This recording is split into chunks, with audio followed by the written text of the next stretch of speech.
हरन हामी निस्किन्छ त्यो पहिलाको लास्ट टाइमको बाटोबाट जाँदैछौँ फर्केर के सुन्दर निस्किन्छ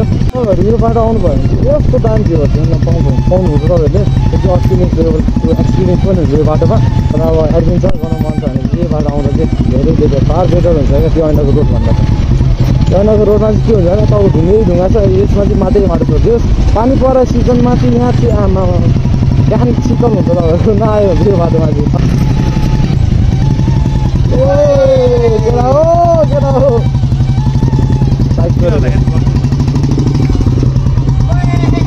गयो जुत्ता गयो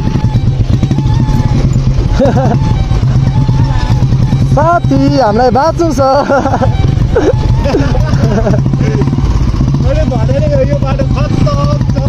तर पहिला भन्दा अलिक राम्रै भयो नि पहिला भन्दा चाहिँ अलिक ठिक छ न पहिला चिप्लिन्थ्यो मार दामी है दामी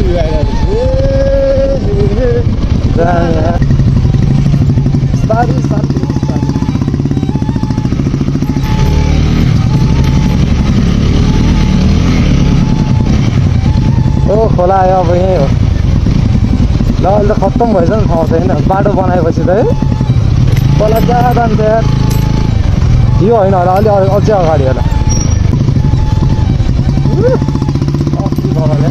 सिधा बिस्तारै जाऊ न बिस्तारै सिधा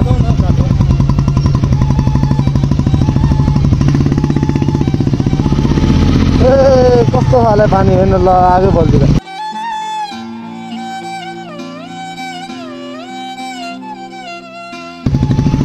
तल यहाँदेखि गाइस जङ्गलको पानी सरर दाना दिइरहेको छ है यस्तो हो क्या ठाउँमा माइन्ड पनि रिफ्रेस हुन्छ होइन सबै एक्सपिरियन्स है हाइटर छ नि आज टन्नै आएको रहेछ यो बाटो अर्को यहाँ सिधौँडा पोल भिडियो खिच्न बगल दिन्छ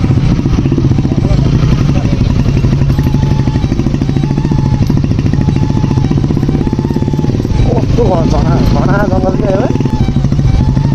के हो त्यहाँ मान्छे ढुङ्गा हो क्या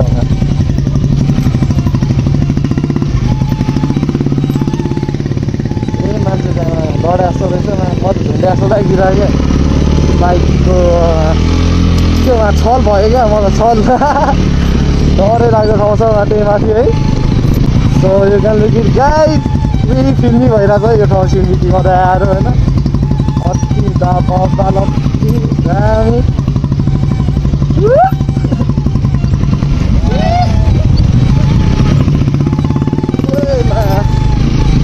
छन्दै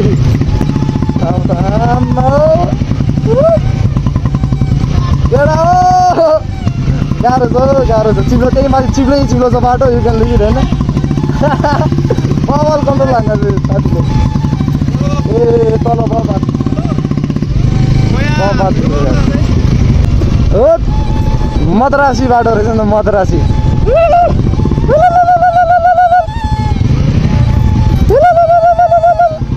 बब्बाल धुलो उडाउँदैछ यहाँ बुलेट ग्याङ्सहरूले होइन कति धुलो उडाइरहेको छ आमा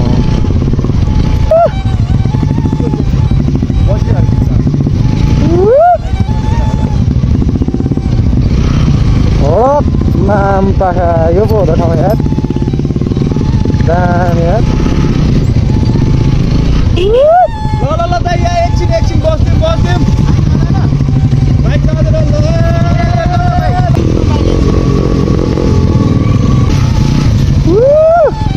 बब्बाल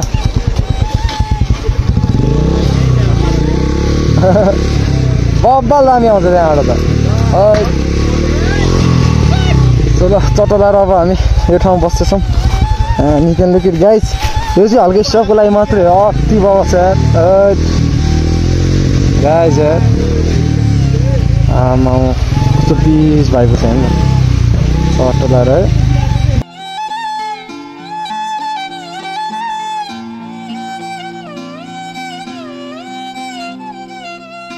यताबाट अति बल भ्यू दिइरहेछ यार माको समय यस्तो बल दिइरहेछ नि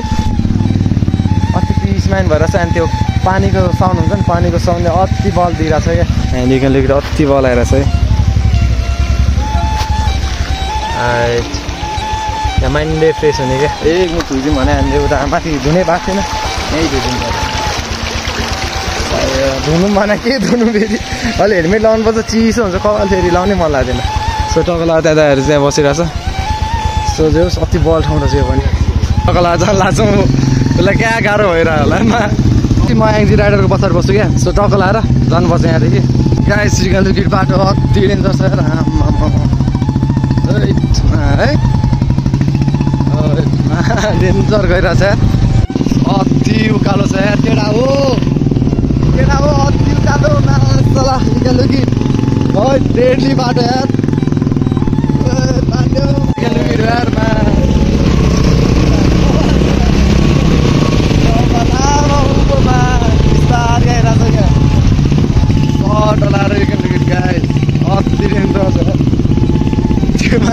हरियोवालाले क्या सानमा चलाइदिरहेछ है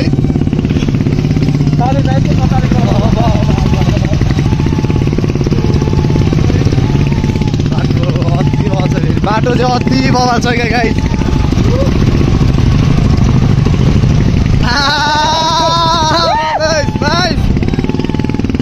बडा बवालै डेन्जर भइरहेछ यार है केटाहरूको बवाल ठाउँमा यार आमा यस्तो बवाल दिइरहेछ ठाउँ होइन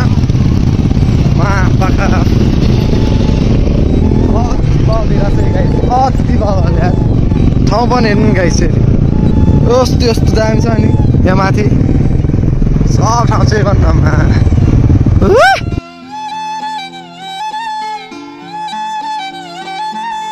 लाएर हामी चाहिँ यता कहाँ सुन्दर जल बल्ल बल्ल आइपुग्यो है केटा हो यता कहाँ बस्ने हो अब कहाँ बस्ने त अलिक तलै जम्रे बोल्दै सो फाइनली गाइस हामी यहाँ पुगिसक्यो अब यहाँ टक्लाएर खाजा खानु लाग्यो होइन चटलाएर बस्ने ठाउँ रहेछ हामी टक्लाएर यहाँ बस्दैछौँ त्यसपछि अब चटलाएर खाजा खाएर टक्लाएर अब घर जानुपर्छ सो आजलाई चाहिँ यति नै सो गाइस जसले चाहिँ म घर आएर चटलाएर अब नुहाउनु पर्छ होइन यस्तो डस्टी आमा अति नै धुलो थियो क्या आमा आज चाहिँ सो अहिले चाहिँ अब 8 बजे छ ल सेट अब यस्तो जाडोमा नुहाउनु पर्ने हुन्छ मैले होइन अब नआएर जस आजको अति बवाल भयो हजुरलाई नि यदि मजा